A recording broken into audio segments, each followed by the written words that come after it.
Welcome to my channel. Thank you for being a part of this, and I hope that I can give you some extra stuff to think about and to work on as you are thinking about how to play a string instrument, or maybe even how to teach an instrument. I call these, well, my channel is called My String Coach, and there's actually lots of different things that I do on this channel. But these particular set of videos I call String Tech Supplements because they are to complement, to augment, if you will, whatever, my textbook, String Tech. And that's a book that helps people learn how to play the 4 orchestral string instruments. It's really geared for the undergrad college student who is taking a course called String Tech, but it really can be anybody who already knows a little bit about music but would like to learn more specifically about these instruments. And in the show notes I've got how to figure that out, or how to find that particular book. This video, oh, and by the way, it'll really help me if you click on subscribe, and that will encourage me also to keep working on making more of these videos. Okay? So why don't you do that right now? You can just click for me. Super, thank you. All right, so this is going to be drawing the bow. I have other videos about the setup of the instrument and everything, so I would assume that this is all good. But just real quick, I got a nice little 45 off of my body, and so this is going to be violin viola. And I am going to draw the bow. And you can apply it to cello and bass. It's not exactly the same, and I'll talk about some of the differences. But here's the thing. Your best sound, okay, this is tone production. Look at that video.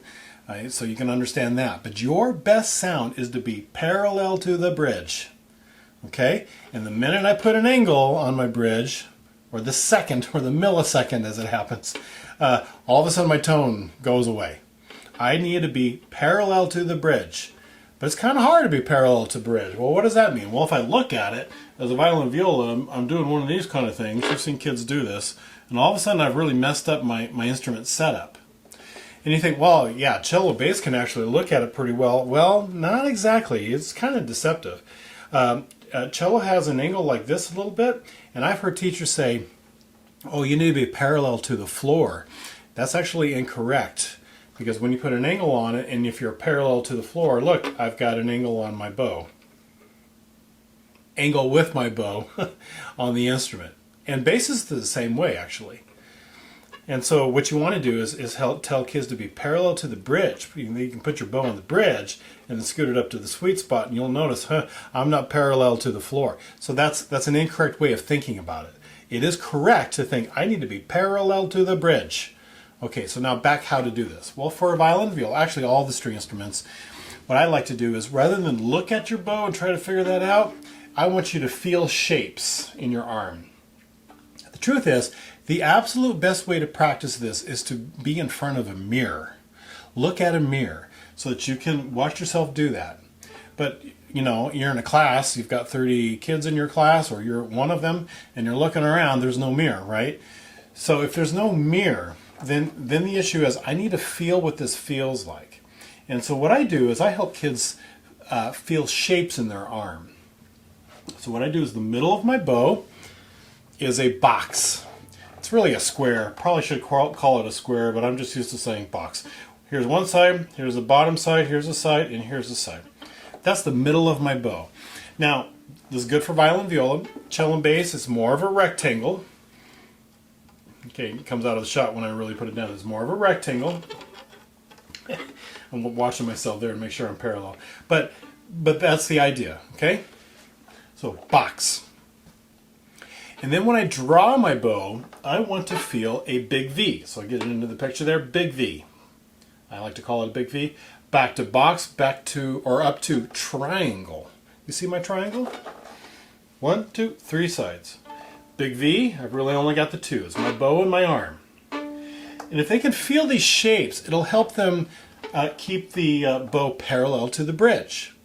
But here's a really important factor. In order to make a big V, I got to have my wrist bent this way. And in order to make a triangle, I have to have my wrist bent this way.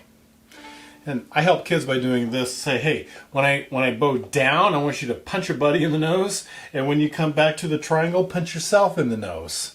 Okay, so if you don't like the violence of that, then just simply say, hey, bop your friend in the nose, bop yourself in the nose. But this wrist is really important. It helps keep the bow straight. You'll see some kids will go to triangle, but they don't bend their wrist, so they're like that. There's an angle. Okay, tone's going to go out the window. And what kids really do is they'll draw. They'll get to here, they lock up on their wrists, and they swing out with their shoulder.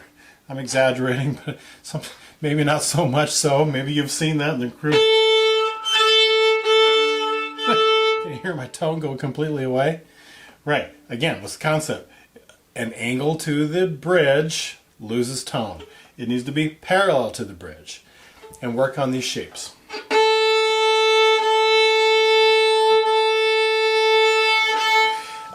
And then you heard me go out of tone because I scooted towards the bridge a little bit. I got to tell you, I've been playing for a very, very long time, and it's funny, making the videos, I'll watch myself and I'll say, "Ooh, I'm not very parallel to the bridge," because I'm watching myself. It's made me more conscious just making these videos, and I've been playing for I don't know how many years. That just reminded me to make sure to tell you once again, play in front of a mirror until your arm just gets really, really used to what that feels like to make those shapes. Now, one more thing that helps is when you punch your buddy in the nose and when you punch yourself in the nose, there's a little bit of a, I'm going to exaggerate, but a little bit of an arc feeling to keeping it parallel. Out, in, out, in. I took cello lessons one time from a guy, and he was trying to explain this to me. He said it feels like I'm swimming. He's got this kind of feeling like this kind of out and kind of in thing. It felt like to him that he was swimming. And I kind of get that. And that's what's going to help keep it parallel to the bridge. All right? So why don't you do this with me? Here we go. Let's start. Here's one way of practicing and one way of teaching. Put your bow in a box or a rectangle if you're cello bass. Put yourself on an A. Bass you might want to do first finger G string. You can do open A too. Pretend that your arm is a little white gate on a cute little white picket fence on a farm, kind of middle of nowhere, and it's a summer day, and you've got a hinge, and your hinge is right here. And it's a little bit breezy. Just a little. Right? Oh, how beautiful day. Right? Ooh. But as summers happen, the storms kind of come in the afternoon. Whoa! A little bit more breezy. More breezy. Really black clouds. But it's the hinge that does the moving. Now, of course, doing this with kiddos, you're going to see they're going to start doing this kind of a thing. You got to stop that. Your hinge is not on your shoulder. Your hinge is in your elbow. Here's my hinge.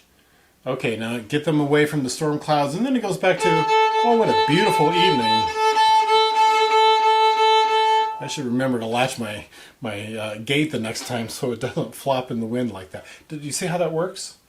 So you can start from that box, and then you need to make it grow. And as you make the bow grow, you need to get that wrist to kind of move. Box, big V, box, triangle. So that is drawing the bow. I hope that helps, and I will see you at the next video.